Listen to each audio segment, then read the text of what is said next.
am Kang. Kang the Conqueror. You are now my subjects.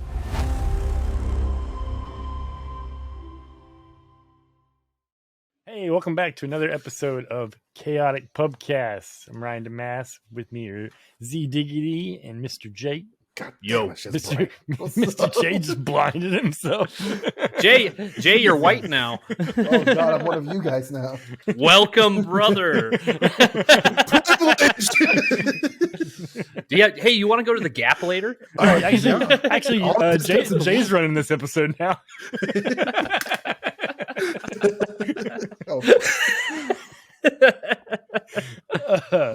I pissed excellence and privilege now. Hell yeah. So we took a good couple weeks off for the holidays and some moving and some other fun stuff like that. So I'm excited to be back. We got a lot of stuff that has happened over the past couple weeks in our nerdy fandoms. So let's just dive right into it. What was your favorite thing you did or saw or played or watched the last 2 weeks?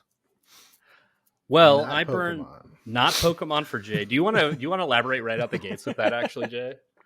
Like, because I'm halfway through it and I'm enjoying it. No, I enjoyed it. I mean, when I enjoy a Pokemon game, I complete the Pokedex. Otherwise, I put it down after I'm done with the story. Oh, really? So you've just been going through, just catching everything as much as you can Oh, I already before you did it. finish? Oh, Yeah, you I already did? Yeah, I already did. Oh, yeah, me and Jay were like the first two people to complete the Pokedex of like anybody we know.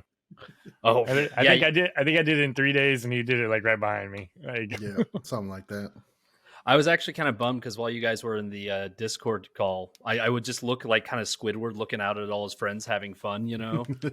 And you got, because I was in the middle of moving the entire time and packing up and then Dude, I finally dove into it, and then everybody's kind of moved on, and I was like, "Damn it!"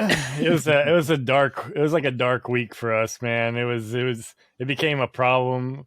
Like it was like a being in a K hole, but it was Pokemon. It was like a pee hole. It's really bad. It was like I don't remember anything else about that week except Pokemon. We would stay up till like 4 a.m. playing. Oh yeah, that's right, on Black Friday. Mm-hmm. Yeah, I was starting to wind down off Pokemon at that point. Yeah, I'm still going to be going full force, and I do want to do some multiplayer stuff on stream still.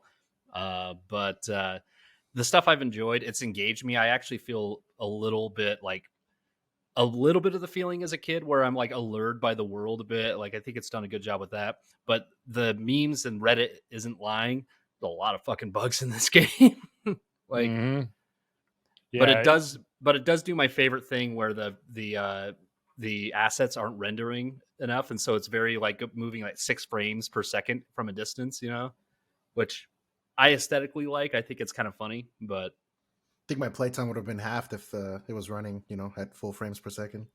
it was just running slow-mo for you guys. Yep. Yeah, I mean, obviously everyone kind of craps on the glitches and graphical stuff, which I mean is a problem. Don't get me wrong. My kind of gripe was that this is once you beat it, you'll see this, but this is arguably like one of the best Pokemon stories in the game in a while. The issue is it takes forever to get to the point where you realize it's a good story.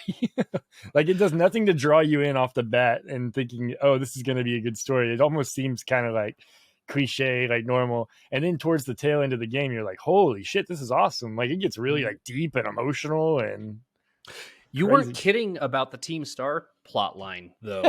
With me, I immediately felt bad because like when I first saw Team Star, I'm like, look at these guys wearing their stupid fucking helmets. They look like dumbasses and everything, and then you're like, you're gonna regret saying that. And then it has to do completely with anti-bullying, spoiler alert, which I'm pro anti-bully, and that's like one of my main like core values, and I felt like such a jackass. Words hurt, everybody, just so you know. Even if they're NPCs. Bunch of serrated I think they purposely make them look stupid as hell and put them in those dumb costumes just so you will talk shit about it. So they make you realize you're a bully. Look, I don't know. I don't like my games to be educational. But I will tell you that the fact that I learned a valuable lesson about my character I'm all for it. You know, I even attended most of the classes so far. God, what a nerd. I know. I mean, that's why I'm in the Discord, right? It is a overall. I haven't had that much fun with a Pokemon game in a long time. I haven't been drawn in like that. And maybe part of it was just the fact I'm sitting there with like 6-7 friends at a time, and we're all playing it and all going through the same stuff and trading and things like that. Kind of brought you back to like being a kid. But I don't know. I liked a lot of the in-game stuff too. The raids are really fun if they weren't so laggy. But I never cared about things like IVs and EVs and like maxing out certain stats and what moveset and stuff like that until this game.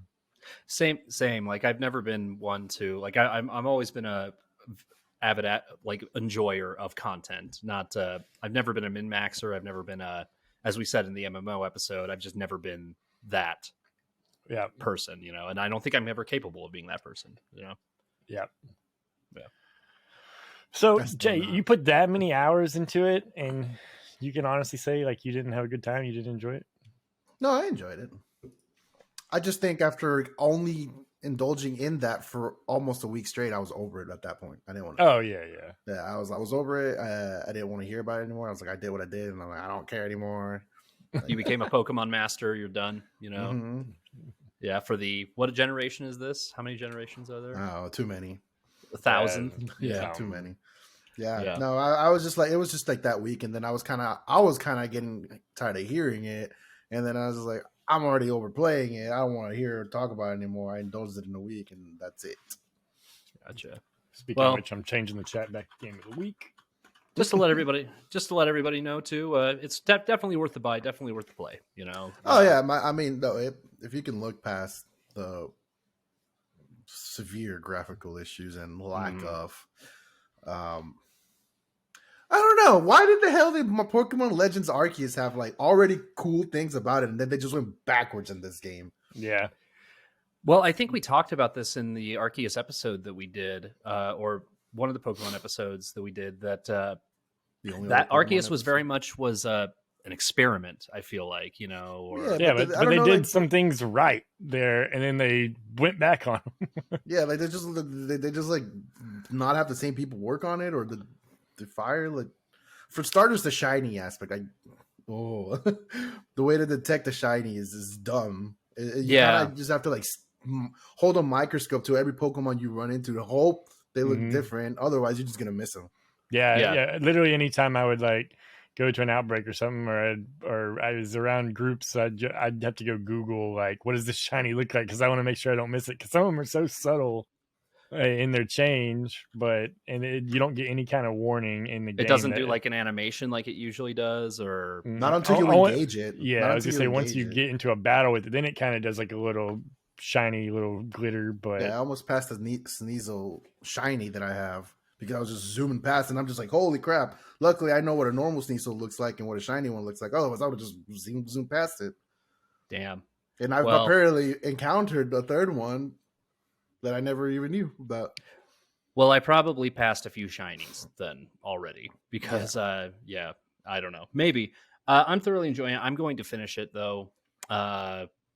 Probably like the rest of you though, I will probably just move on to the next because WoW Dragonflight dropped, and that's kind of consumed what little time I have. But and that's what I've been kind of no-lifing for the past 2 days, and we did this whole big LAN party with like 7 other dudes. A few of them I hadn't seen upwards to 16 years, which was freaking cool. LAN party. Yeah, it was a LAN. It was a LAN party. If you know, circle jerk party. So yeah, WoW Dragonflight's been fun, but we'll see how long it goes before Blizzard starts putting their fingers in it and destroying everything they've built. So. That's kind of your LAN party. What does that even mean, Ryan? What does that mean? No, I'm glad to hear it's good so far, though. I've only heard positive things from everybody I've talked to. I'm excited to jump in. It's just nice for me personally. It's not this cosmic scale like, oh god, everything's gonna be blown up. It's just a story. I feel like, and it's just like you're hanging around with dragons, and it's a story. There's nothing incredibly cataclysmic. I mean, it's a very big scale of the primals that you're fighting, and they probably eventually would like ruin the earth or Azeroth, but it's not this like cosmic thing where they're going to unmake reality, and it's just like side quest. It's like the side quest, the expansion is what I'm feeling with it. Side quest. They addressed that big old sword in Silithus yet? No, not yet. They probably should though. That's it's not good. They need to fix that big old sword that Sergeant Jarrus put there. So that was kind of like my big favorite thing that's come out so far. And then other than that, I just did obviously have a new background in front of me. I moved, so congrats. Yeah, it's dope. I love my new place, but it's boring content, so we don't need to talk about it. Just God of War and Sonic Frontiers and Pokemon and God of War and yeah, you've been going hard in the first God of War, right? Or the first 2018. Yeah. Trying to go back to single player roots. Got a little sick of the multiplayer games. Yeah. So we did that live stream of Sonic Frontiers, which watching you play was actually incredibly fun, and it looked fun. I had fun playing it. Yeah, a lot of fun. Since you beat it and played through it, like, do you have any final thoughts on Sonic Frontiers without pissing off all the Sonic fans who are listening? It's a good Sonic game. Very good direction as a Sonic game. Would love to see them do more and continue what they're doing for a Sonic game. I saw a tweet. They just tweeted the Sonic Twitter. Just tweeted all the new features, all the new stuff that's coming out. Like I saw that. I didn't look at it too hard, but so it's really cool for a Sonic game,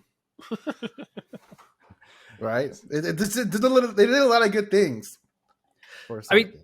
Don't you think it's like funny that the franchise has gotten to that point where it's like, oh, it's just expected that they're all shitty, and it's like, hey, it's really an average game, but it's amazing for a Sonic game.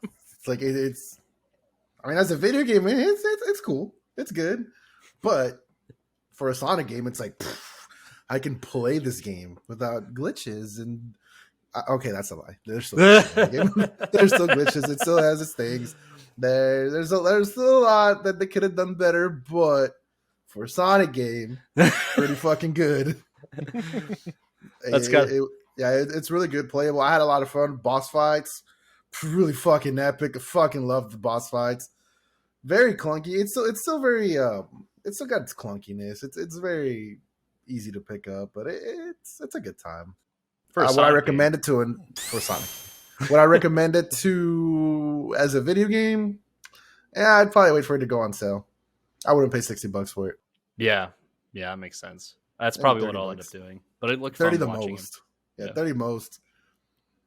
I did really like the music on when you. I didn't even hear the boss fights music. The boss fight music is just goes from like. It's fucking epic. Well, I feel like the overworld music was very much just like it's very relaxing, very Odacore like background music kind of a thing. It's just very, it's shit that you listen to while you're working to not be distracting, but to have noise. Yeah.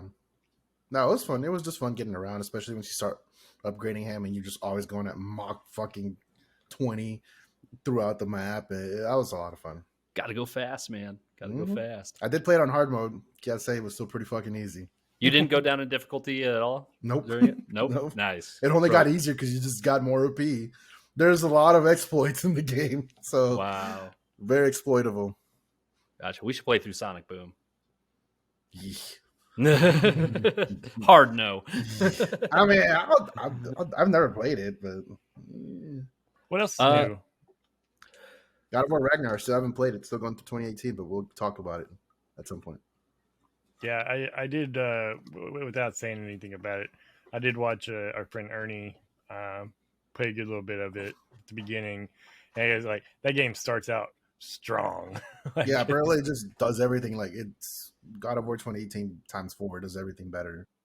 Yeah. Which makes me wonder who's actually going to take the game of the year this year. The toss-up is Elden Ring and God of War, and I'm just like, it's gonna be. I think it's gonna be Elden Ring, to be honest with you. But it's God of War though is more of my kind of game than Elden Ring is though. So I would God of War would probably get my vote. It's got a good story. It's got the way that they've done got a good story. Elden Ring's got a great story. Maybe not if you look for it. storytelling. If you look for it. Not storytelling wise, but there's a story there. I was gonna say that, Yeah. but that's kind of the whole point of it, right? Like they don't want to tell a story; they kind of want you to piece together yourself. Mhm. And I'm kind of the same thing. I want the story told to me. You want them to read the book to you. Mhm. Exactly. Or listen to a Grandpa. book. You don't want George R. R. Martin being scripted in his lore. Right. I think the only game that I've actually enjoyed seeking out lore and actually finding books and reading about the lore was Skyrim. You know, because I think one of the first books I found was actually the Lusty Argonian. And I'm like, well, if all the books are going to be sex stories, I think I'm going to read all the books. And they weren't, sadly. They were talking about. I think the only time I did that in a game was like the Mass Effect Codex. Oh, yeah. I only played through 2 to completion. I didn't play 1 or 3, but I heard 1 was. Did that for was Halo. I think you played the best one. Oh, 2? Yeah, it is the best one. Yeah, so I don't need to play the others. That's what everybody said. Well, I played through. That's a lie. I played through Mass Effect 1, but I got so tired of the glorified loading screens that were elevators that I just stopped. Like, because you spend, I'd say, a good 30% of the game in a fucking elevator waiting for the game to load. Mm-hmm.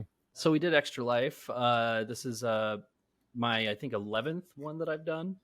Damn. But we raised about $5,500 for the Miracle Network Hospital. That was freaking fun. You guys made the full. Ryan, you made the you made the full 20. You made about what 21 hours, and then Brian took over near the end, right? Yeah, that sounds about right. No, I think I said this was a whole new character we've never met before. You ascended to the next level because this wasn't just under the influence. This was delirious without sleep under the influence. I was just. Oh man! Remember in How I Met Your Mother, whenever Barney has his drunk levels. Oh yeah, and then he like ascended to a level they never saw before. That was me, honest Barney. Honest Barney. And then he goes drop hard. The worst part about that is like after we finished up that day, I didn't just like go pass out. I went and kept on like playing games and stuff, and then that night I was like, oh, I think I'm gonna watch. I think that was a Cabinet of Curiosities came out like right before that Guillermo del Toro show, and I was like, I'm gonna go watch an episode of that. And like 2 seconds into push and play, I was like on the couch. Yeah, I went and crashed immediately. Like I went to bed and I slept for about 3 hours, and then I woke up and I went to a concert. Oh yeah, that's right. Yeah. Well, and the concert ended up being really. We went to Trevor Hall. A lot of yoga instructors love this guy because he's super hippie and he's got a very jam band Dave Matthews sound to him. And it ended up being actually a really good show. And I ended up loving the opening band more than I liked him. And but after the concert, I just felt like horrible for the next like week straight. It was easier in my early 20s, and I feel like it just lasts longer as I advance into elder status, you know. Yeah, I had like a 3-day recovery after Extra Life for sure. Sorry to break it to you, but you're already at elder status. I'm sorry. What'd you say? I got to turn up my hearing aid. If you could just, I had it turned down. Didn't want to interfere with the mics. You hear nothing of importance. Don't worry. Oh, okay.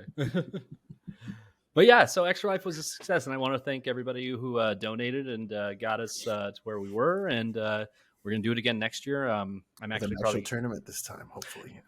Actual tournament. I'll probably be doing an in-person event here in Salt Lake as well, because I had a lot of people hitting me up after wishing. Oh yeah, that reminds me. I had somebody on my stream stop by who was organizing the Houston. Like they had a Houston event, and somebody stopped by my stream and was like, "Thank you for doing this." I was like, "Oh yeah, I heard about it. I was gonna go, but I didn't." The actual like charity itself, Extra Life, like their Twitch channel, came into my stream and followed me. It was like, "What's up, bro? Thank you for all you do." And I was like, "Oh shit, hey guys!"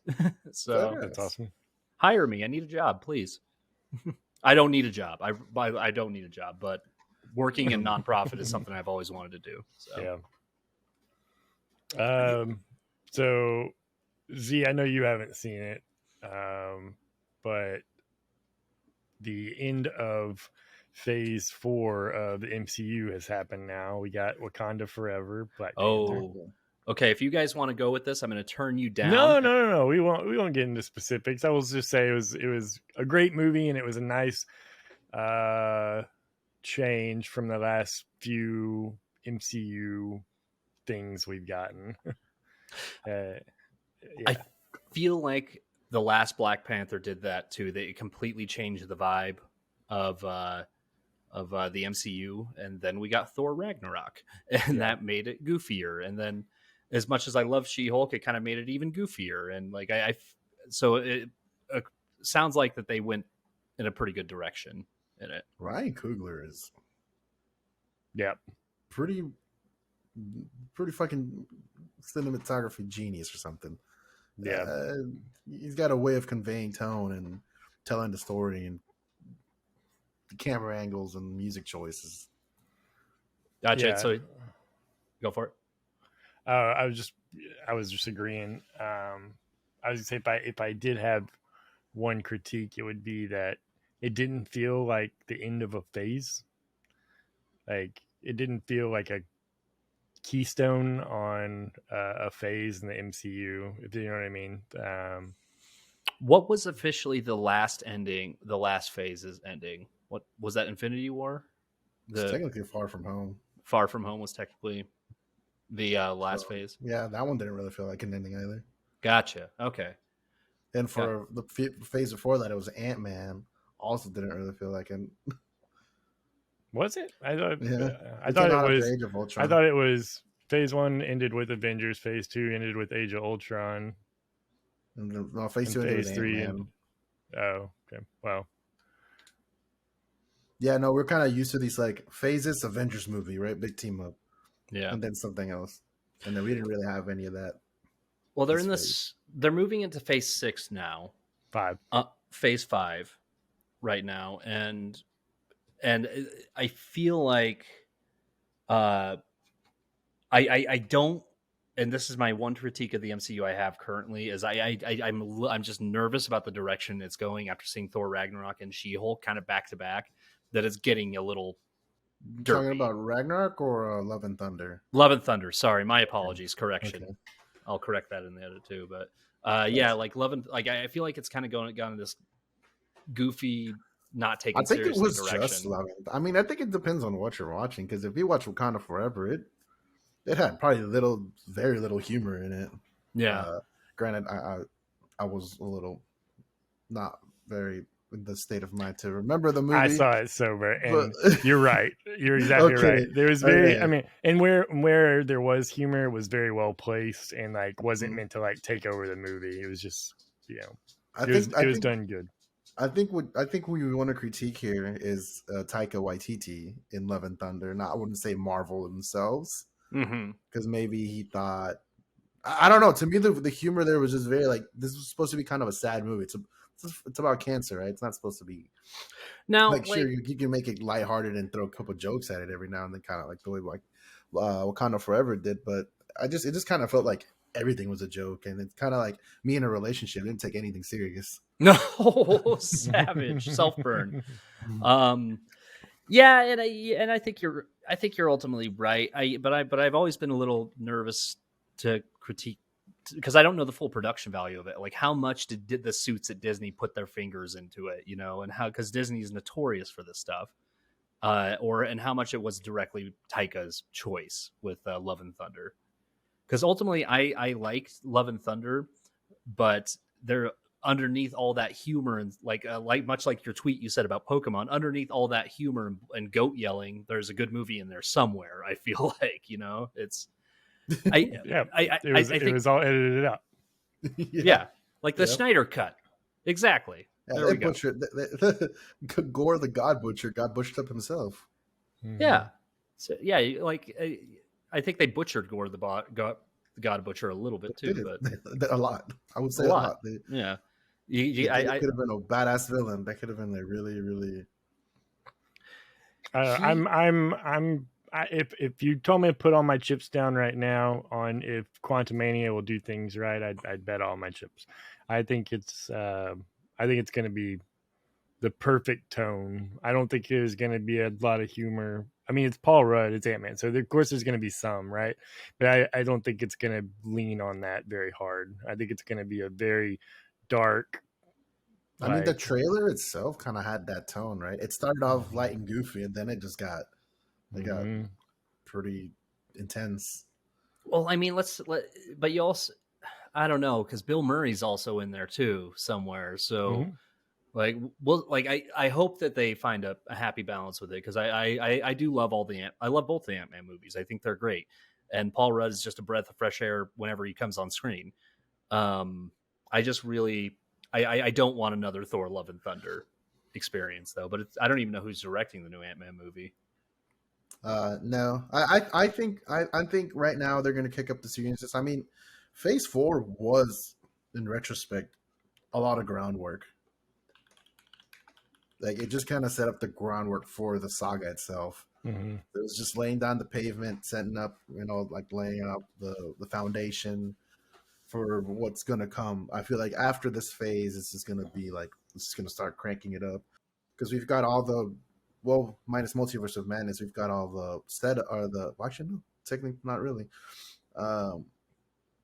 All the setups that happened in the TV shows, they're gonna come, to fruition. Like I said, minus WandaVision, but I feel like WandaVision started off the foundation for Multiverse of Madness, which is gonna be the foundation for something else.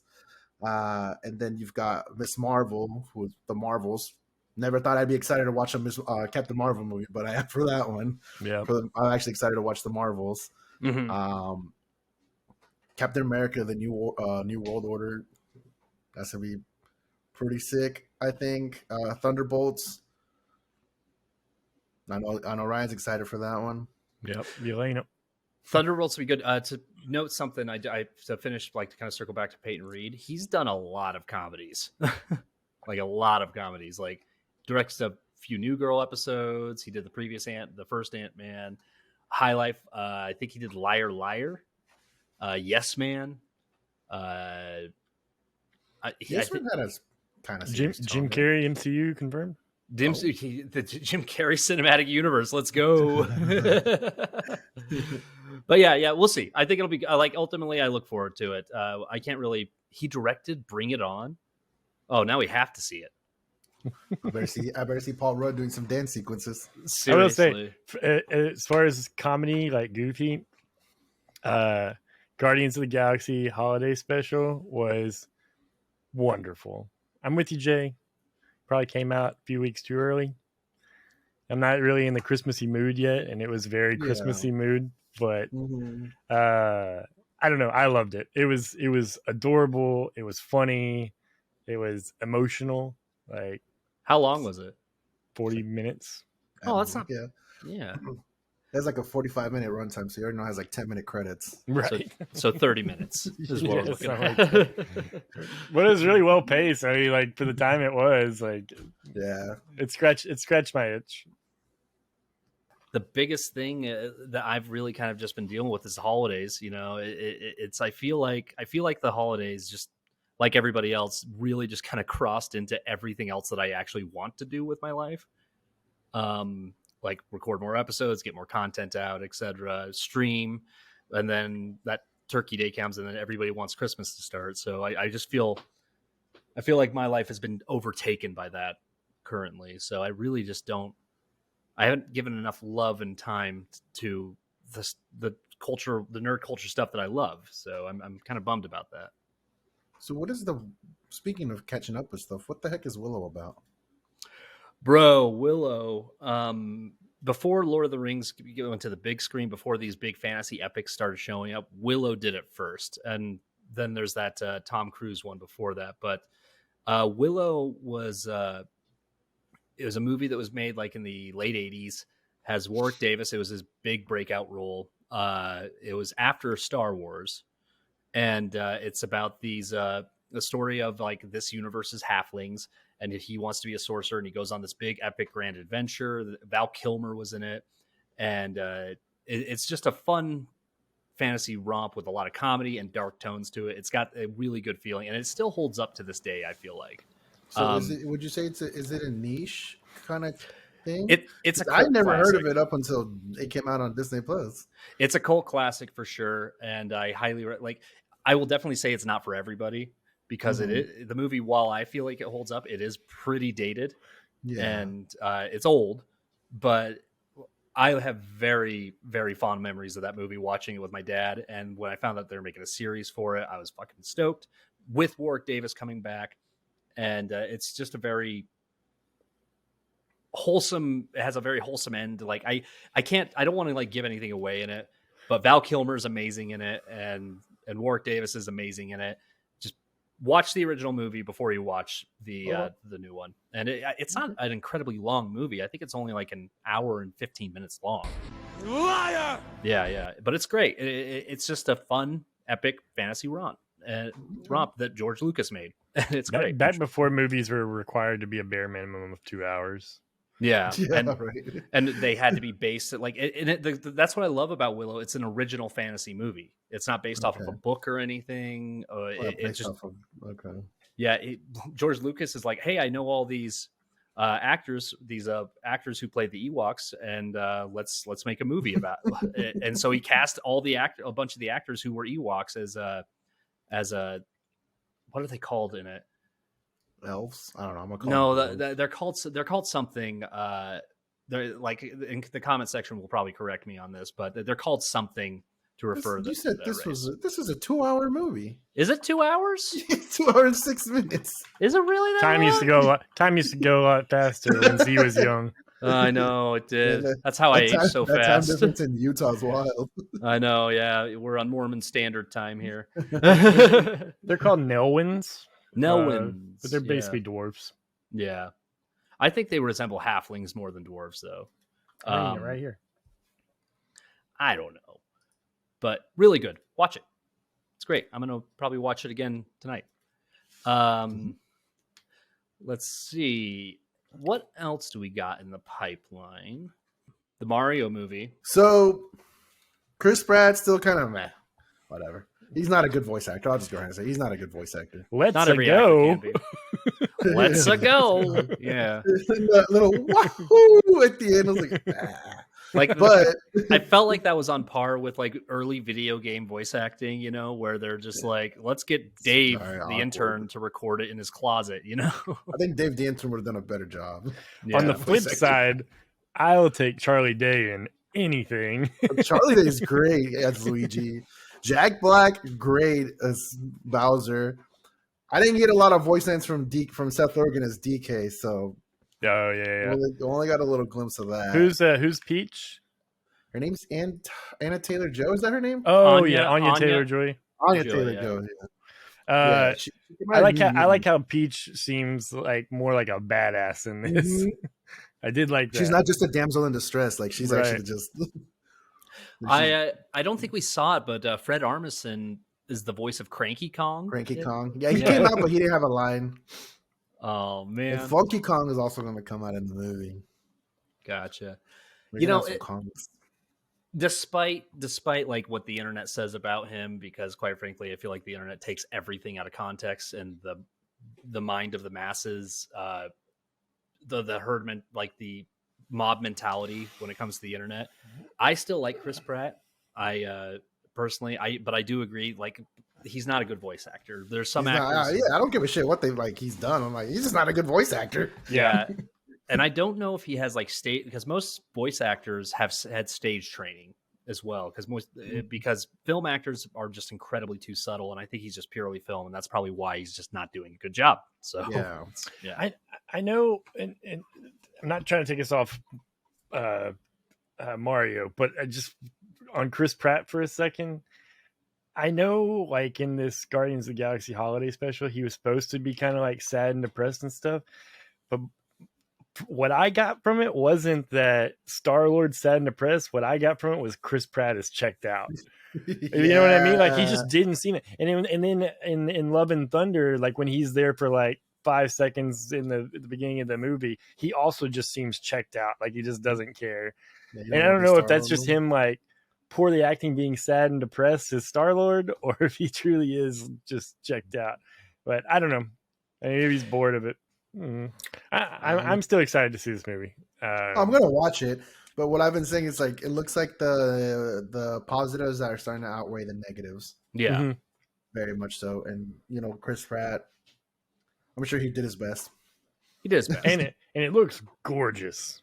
Oh, dude, the movie looks amazing. Yeah, And I love all the little Easter eggy things. I mean, seeing Rainbow Road was fucking cool. Yeah. And it's cool because it's not just going to be Mario on an adventure. They're actually going to incorporate all these Mario things into this movie. Like, Mario Kart. I wonder if they'll do like some sports. I don't know if they'll do Mario Party, but I know they're probably going to do something with like Luigi's Mansion. So they're going to try to like do all these things. Really, really cool. So we're going to have awesome. a Nintendo Cinematic Universe now.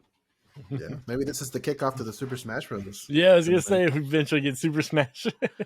That would be actually a movie I'd watch the hell out of. I think I'd get very Wreck-It Ralph vibes from it, Imagine fighting on like Fox's ship. Yeah. Oh my god, that'd be so cool. Is that something they're talking about doing? No. Oh. I don't think. I personally don't. But think we so. are. We're talking about it. I don't think so. I know that's probably the big speculation, but I hope I get proven wrong. Don't get me wrong. I don't think it's gonna happen. Let's get Prove me Nintendo wrong. on the phone. Prove me wrong, Nintendo. Prove me wrong. Doug Bowser, you listening? Let's go. Hey, but Miyamoto. to do that, they'd have to make a Metroid movie, which would be fucking sick. Metroid movie would be dope. They could totally do this. Is just do individual Nintendo character movies, and then Smash Brothers is basically the Avengers. Yeah. Except they're beating each other up. Except they're beating the shit out of each other. Yeah. I'm sure there's so much of a plot there. We don't need a plot. Have you seen Pacific Rim? I've seen it. I don't remember what it's about. Robots and kaijus. That's all we need. Violence. That's all we need in this day and age. Is just violence. Don't take that quote out of context, please. Please don't cherry pick that quote. All we need is violence. You just need a little bit of violence in the world. I promote violence. Confirmed. You heard it here first, folks. Yeah, on vampires though. On vampires, violence. Yeah. So Z's races against vampires. You heard it here first, folks. Yep. Straight up. Another probably the other big thing that just wrapped up is the 12 episode season of Andor.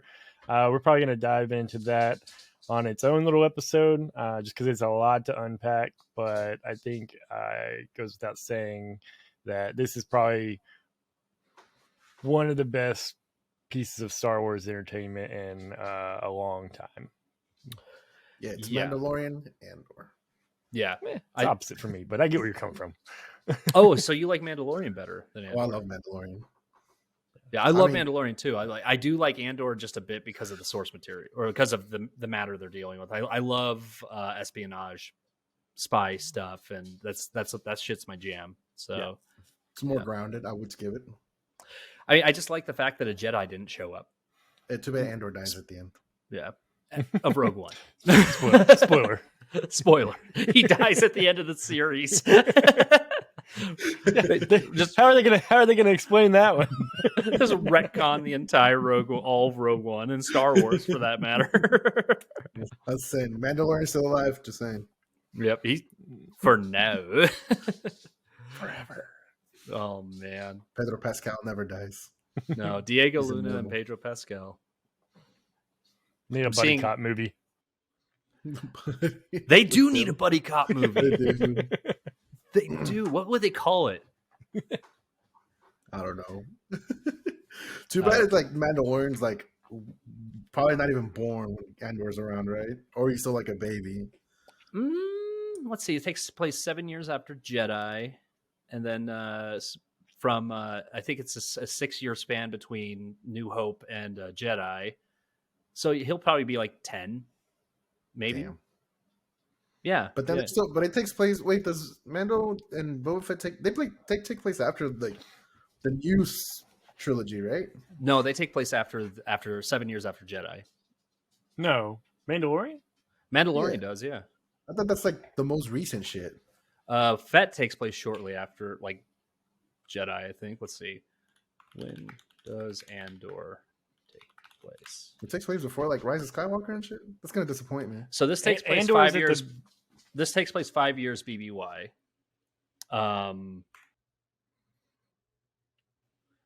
And then Mandalorian takes place 9 years ABY. BBY before Battle of Yavin.